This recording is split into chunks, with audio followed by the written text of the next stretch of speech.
Cordial saludo. Nuestro grupo está conformado por Sebastián Gabriel Martínez, Robert Andrés Helvis Rodríguez, Daniel Santiago Saavedra Niño, Jamie Lisette Santamaría Bravo y quien les habla Ashley Chinome.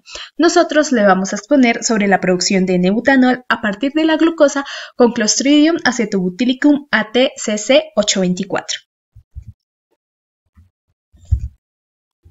Durante los últimos 30 años, la producción de bioetanol como combustible renovable se ha incrementado de forma considerable. Este último presenta ciertas falencias, además biocombustibles como el butanol han despertado gran interés en la comunidad científica, debido a que en el último siglo se ha incrementado el consumo de energía a nivel mundial, además de otros factores como el crecimiento industrial. Este crecimiento ha traído consigo un aumento de las emisiones contaminantes asociadas con el alto consumo del petróleo y sus derivados, lo que exige la búsqueda urgente de nuevas alternativas viables y económicas para sustituir, o por lo menos disminuir el uso y el impacto ambiental de combustibles fósiles. El interés por el butanol para ser usado como aditivo o sustituto de la gasolina se debe a que sus propiedades termofísicas son similares a las de la gasolina, como observamos en la tabla 1. La razón para buscar alternativas al etanol se debe principalmente a que este tiene un contenido energético bajo, tiene una alta presión de vapor, lo cual ocasiona que se evapore fácilmente. Es higroscópico y por tanto no puede ser transportado en las tuberías ni en los contenedores existentes en la industria petroquímica, ya que tiende a atrapar agua. Además, su destilación es costosa. Aunque el butanol tiene un número de octano de investigación y en motor considerablemente menor que el del etanol, sus valores son similares a los de la gasolina. Por tanto, esta característica no representa una desventaja para ser usado en mezclas con gasolina, aún a elevadas concentraciones de butanol. Además, el biobutanol tiene otras ventajas cuando es usado como biocombustible, bien sea puro o en mezcla gasolina y diésel, entre las que se pueden destacar las siguientes propiedades que se presentan en la tabla 2. Para la síntesis de butanol existen tres posibles tipos de materias primas: fósiles, azúcares o etanol. De ello se deriva que hable de tres posibles rutas en función del tipo de proceso empleado en cada una. Estas rutas son, respectivamente, la petroquímica, la biológica y la química. Obviamente nos enfocaremos en la biológica. Esta se conoce como fermentación AVE, el cual produce butanol gracias a la fermentación alcohólica de azúcares llevada a cabo por diversos tipos de bacterias. Las cepas más usadas para la fermentación industrial AVE son principalmente del género Clostridium, como las que mencionamos. Las especies de Acetobutylicum y Bellerinki son adecuadas para la fermentación acetona-butanol a partir de maíz, mientras que la Saccharobutylicum y Saccharobutylacetonicum utilizan melaza como sustrato. La cepa más estudiada y la que más se emplea en la producción biotecnológica de butanol a partir de materias primas renovables es la Clostridium acetobutylicum ATCC 824, cuyo genoma indica que esta es la cepa modelo para bacterias productoras de disolventes. Estas bacterias tienen una alta capacidad de producir una amplia gama de productos de interés. Ellas pueden utilizar una gran variedad de sustratos como monosacáridos, principalmente glucosa, y polisacáridos que son metabolizados y convertidos en solventes tales como acetona, butanol y etanol. La Clostridium acetobutylicum es un bacilo gram positivo que comúnmente vive en el suelo. Esta es una especie estrictamente anaeróbica, es mesófila y sacarolítica. Bueno, ahora vamos a ver las características de crecimiento. Resulta que durante la fermentación ABE, variables como el pH, temperatura, concentración del sustrato y la concentración de productos finales pueden afectar la producción de butanol. Un pH de 5 y una temperatura de 37 grados Celsius favorecen el crecimiento de la Clostridium acetobutylicum y mayor obtención, y por lo tanto se traduce a una mayor obtención de butanol. Concentraciones iniciales de glucosa mayores a 60-80 gramos por litro causan inhibición por sustrato, y valores superiores a 14 gramos por litro de butanol presentan inhibición celular debido a la toxicidad del producto. Durante el proceso de producción de butanol con Clostridium se presenta, entre otros, un cambio fisiológico importante en la bacteria. Los ácidos acético y butírico son liberados al medio durante la fase de crecimiento exponencial, los cuales son reabsorbidos al interior de la célula, para ser metabolizados a butanol, acetona y en mucho menor medida a etanol. Esto se debe a que el Clostridium carece de homeostasis al nivel de pH, por lo que depende íntimamente del pH extracelular. La presencia de ácidos en el medio puede provocar una pérdida del potencial protónico de la célula, inactivándola. Bueno, vamos a analizar el crecimiento y consumo de este microorganismo, ¿sí? Para analizar el crecimiento y consumo de sustrato de Clostridium acetobutylicum ATCC 824, nos basamos en un estudio de una tesis de la hoy en día bacterióloga Juliana Marcela Medina Sandoval. Ella es egresada de la Universidad Javeriana. El estudio se realizó con una cepa de Clostridium acetobutylicum ATCC 824 que se encuentra en el cepario del Laboratorio de Bioquímica y Biotecnología de la Universidad Industrial de Santander. Se procede a realizar 3 fermentaciones con un volumen final de 600 mililitros, variando el porcentaje de inóculo inicial. El primero con un 5%, el segundo con un 10% y el tercero finalmente con un 15%. Para los 3 experimentos se utilizó el mismo medio de cultivo denominado medio de fermentación MF. El tiempo fue de 24 horas durante las cuales se tomaron 2 muestras de 5 mililitros cada 2 horas. Las condiciones de incubación fueron las mismas para todos los experimentos, temperatura 37 grados Celsius y pH de 5, recordando que estas son las condiciones óptimas para el crecimiento del microorganismo en cuestión. Ahora, también las condiciones fueron estrictamente anaeróbicas y se utilizó el medio de cultivo MF. En la tesis, en el estudio, pues se aclara qué contiene el medio de fermentación MF.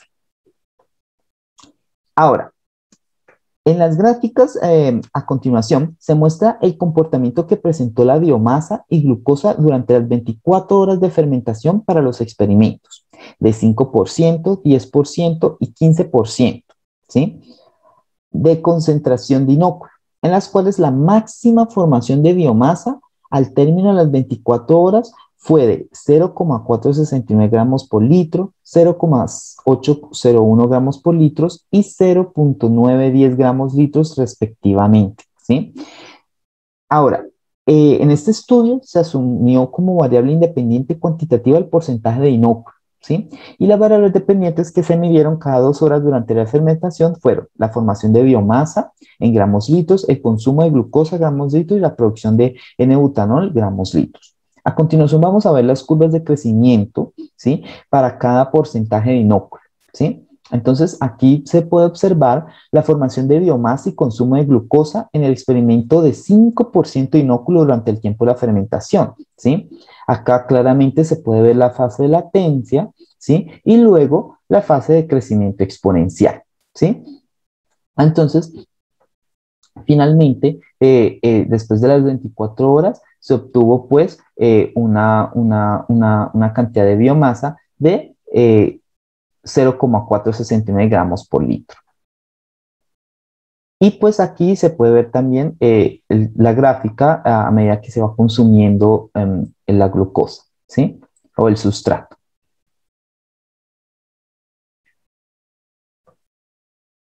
En esta gráfica se puede ver la formación de biomasa y consumo de glucosa en el experimento de 10% de inóculo durante el tiempo de la fermentación, ¿sí?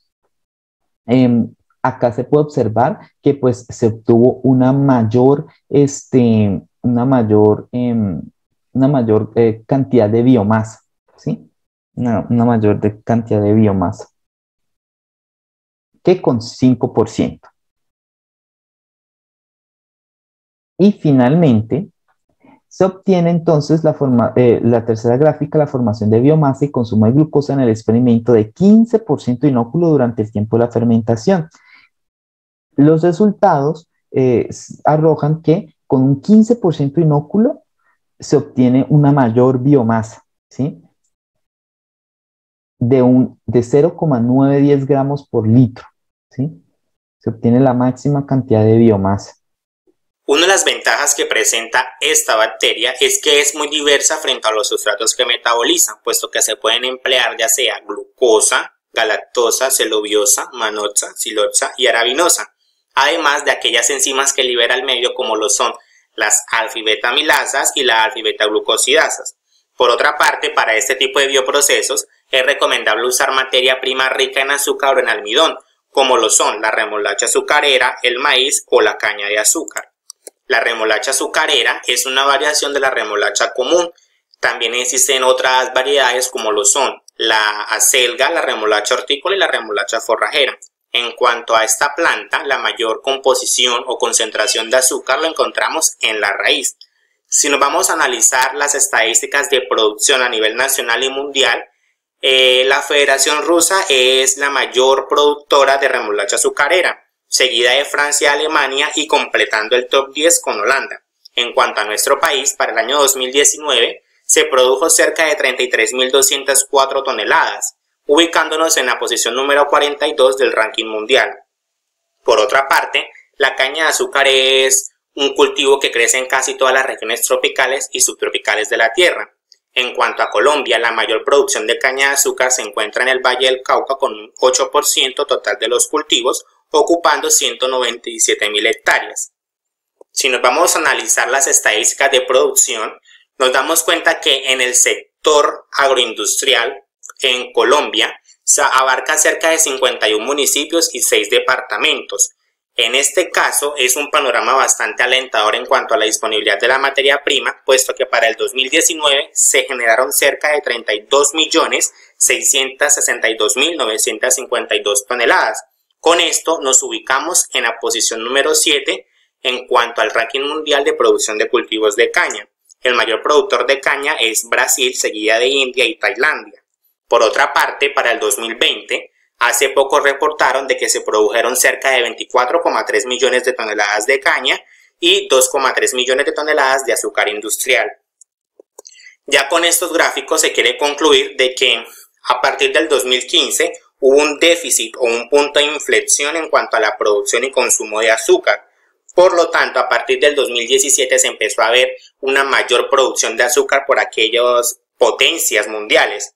En estas encontramos ya sea Brasil y Tailandia, pero nos damos cuenta con ello de que esos cultivos de azúcar, ya sea provenientes de la caña de azúcar o de la remolacha azucarera, se ven afectados no solo por los cambios climáticos, sino también por las fluctuaciones en el petróleo. Así que esto consigo genera ciertas alzas en los precios actuales.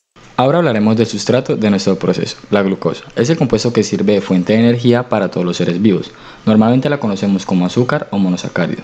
La glucosa es una molécula orgánica compuesta por átomos de carbono, hidrógeno y oxígeno, cuya fórmula molecular es C6H12O6. Se caracteriza por ser una aldosa, es decir, tiene 6 átomos de carbono, es una aldosa, posee un grupo aldehído o carbonilo en su primer átomo de carbono, tiene grupos hidroxilos o H's característicos de los alcoholes, forma cristales sólidos y es solvente al agua. Aquí podemos observar algunas propiedades físico-químicas de la glucosa, como lo son la densidad, el punto de fusión, el pH, la viscosidad y la solubilidad. Seguidamente hablaremos de los balances elementales y los coeficientes estequiométricos. Durante la fermentación AB se puede distinguir claramente dos fases importantes. La primera de ellas es la acidogénesis, donde se lleva a cabo la producción de ácidos, mientras que en la segunda, que es la solventogénesis, los ácidos son reasimilados produciéndose los solventes. Ahora hablaremos un poco acerca de estas dos fases. Acidogénesis. En esta fase las células crecen de manera exponencial, la glucosa o fuente de carbono es metabolizada a través de una vía glucolítica para formar ácido pibúrico acetil-CoA con la liberación de dióxido de carbono e hidrógeno diatómico. Esta fase se completa con la liberación de ácidos carboxílicos como el ácido láctico, el ácido acético y el ácido butírico, que estos disminuyen el pH del medio. La solventogénesis. En esta fase los ácidos son reasimilados y actúan como cosustratos para la biosíntesis de solventes, como el butanol, la acetona y el etanol. En este punto, la producción de biomasa y de ácidos cesa, generándose un ligero incremento en el pH. Aquí podemos ver el diagrama de bloques, ¿sí? Del proceso que se mostró anteriormente, pero de forma más simplificada, ¿sí? Más simple. Recordemos que el proceso está compuesto, el proceso AB está compuesto por acidogénesis y solventogénesis. Entonces, el sustrato es un azúcar, ¿sí? Entonces, inicialmente el microorganismo lo convierte en piruvato, ¿sí? ¿Cómo? Pues entre azúcares, entre el sustrato, entre la conversión de sustrato a piruvato, hay múltiples reacciones, unos 11, 12 reacciones, pero esto ocurre gracias a transferencia de electrones, ¿sí? Gracias a las moléculas ATP-ADP y NAD y NADH, que son como aceptores de electrones, ¿sí? Entonces, gracias a esas transferencias de electrones, pues el sustrato se convierte en piruvato. De piruvato, ¿sí? Se convierte en ácido láctico. Cabe resaltar que entre el proceso de sustrato a piruvato, ¿sí? Se obtiene un producto de respiración celular que es H2O. Posteriormente, el piruvato se convierte en acetil-CoA y se obtiene entonces acetildehído y etanol, ¿sí? Recordemos que etanol se obtiene pero en muy poca cantidad. Luego también el acetil-CoA se transforma en acetilfosfato, ácido acético, y luego el acetil-CoA se transforma en acetoacetil-CoA y este forma entonces más compuestos que caen dentro de la solventogénesis, que es acetoacetato, y este finalmente se convierte en acetona, ¿sí? Entonces recordemos que entonces ya llevamos 4 productos, ¿sí? Ácido láctico, ácido acético, etanol y acetona. Estos 4 productos se obtienen entonces de la conversión de sustrato a butanol. Posteriormente, de acetilacetil-CoA se convierte en butiril-CoA y butiril-CoA entonces se convierte en butirilfosfato y luego butirilfosfato ácido butírico, que es otro producto, y luego butiril-CoA se transforma en butirildehído y que finalmente se convierte en butanol, que es lo que queremos obtener, ¿sí? Entonces, finalmente, el sustrato, el microorganismo, convierte el sustrato en ácido láctico, ácido acético, etanol, acetona, ácido butírico y butanol, más los productos de respiración celular que serían H2O y CO2. También se obtiene H2, ¿sí? El H2 se obtiene cuando se convierte en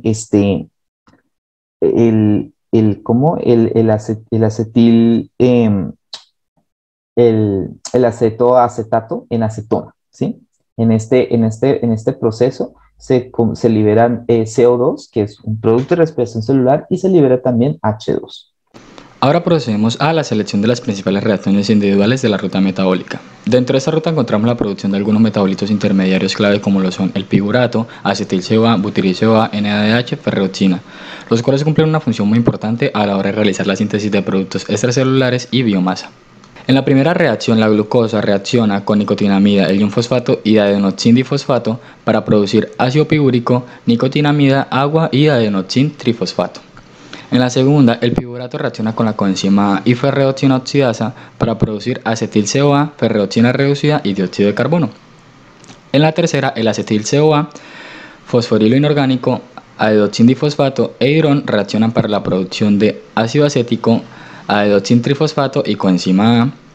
En la cuarta reacción, el acetil-CoA reacciona con la nicotinamida e hidrón para producir etanol, coenzima A y nicotinamida. En la quinta reacción, el butiril-CoA, fosfato inorgánico, adeoxin-difosfato e hidrón reaccionan para la producción de ácido butírico, adeoxin-trifosfato y coenzima A. En la reacción 6 tenemos el butiril-CoA que reacciona con nicotinamida e hidrón para obtener el producto principal que es el butanol, además de coenzima A y nicotinamida. En la reacción 7 tenemos el acetil-CoA reacciona junto con la nicotinamida e hidrón para la obtención de butiril-CoA, nicotinamida, agua y coenzima A. Como se puede observar, en estas 3 últimas reacciones, el butiril-CoA cumple con los papeles de reactivo en 2 de estas y producto en la última de ellas. Esto se debe a que estas 3 reacciones sean de forma simultánea. En la reacción 8 tenemos el acetil-CoA, que se reasimila para la síntesis de acetona, dióxido de carbono, adenosín-trifosfato y coenzima A. No se tiene en cuenta la reacción que produce ácido láctico a partir de piruvato. Debido al pH en el que se encuentran las condiciones de fermentación, no es el más indicado para la actividad de la enzima lactato deshidrogenasa. Por lo tanto, se puede asumir que la concentración de ácido láctico tiende a ser muy baja. Y por último, tenemos la reacción 9. La glucosa reacciona con el ion amonio, nicotinoamida, adenosín-trifosfato y agua para producir la biomasa nicotinoamida, adenosín-trifosfato e hidrón. Seguidamente hablaremos de la simplificación del sistema de reacciones. Para la simplificación del sistema tenemos en cuenta cierto número de restricciones. Se supone un estado pseudoestacionario para los metabolitos intermediarios, ya que no se acumulan en cantidades significativas y se puede considerar que se consumen completamente en las reacciones. Por lo tanto, sus coeficientes estequiométricos en la ecuación global de fermentación deben ser iguales a 0. Como se explicó anteriormente, se realizaron una serie de simplificaciones de las reacciones intermedias para obtener la reacción general de la ruta metabólica. Esta reacción general está compuesta por nuestra fuente de carbono sustrato, que va a ser la glucosa, nuestra fuente de nitrógeno, que es el ion amonio, nuestros productos de fermentación AB, que son el etanol, el butanol y la acetona. Tenemos algunos productos de la acidogénesis, que son el ácido acético, el ácido butírico, el hidrógeno diatómico. También tenemos los productos de respiración celular, como el agua, el dióxido de carbono y por último la producción de células, que es nuestra biomasa. Para calcular los coeficientes estequiométricos de la reacción general se utilizaron balances elementales, balances de electrones y relaciones adicionales tomadas de la literatura. De los balances elementales se realizó un balance elemental para el carbono, un balance elemental para el hidrógeno y un balance elemental para el oxígeno. Seguido de esto se hizo el balance de electrones, lo que consiste en multiplicar nuestros coeficientes estequiométricos de la reacción general por el número de átomos de carbono de la sustancia y a su vez multiplicado por el grado de reducción de la misma. Este balance de electrones nos proporciona una ecuación adicional para resolver nuestro sistema. Para completar el sistema de 10 ecuaciones, 10 incógnitas, es necesario hacer uso de relaciones adicionales tomadas de la literatura, entre las cuales se encuentra el rendimiento producto-sustrato óptimo.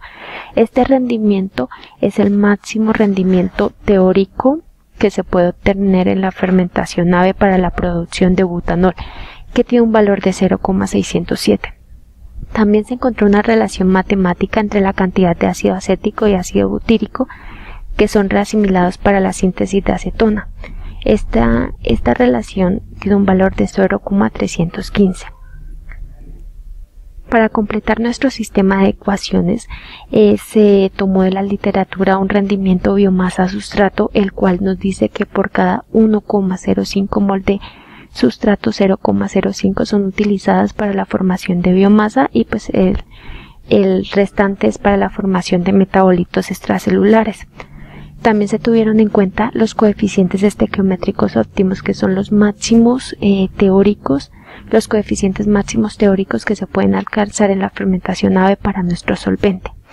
Ya teniendo nuestro sistema de 10 ecuaciones, 10 incógnitas, procedemos a hacer el cálculo de los coeficientes estequiométricos.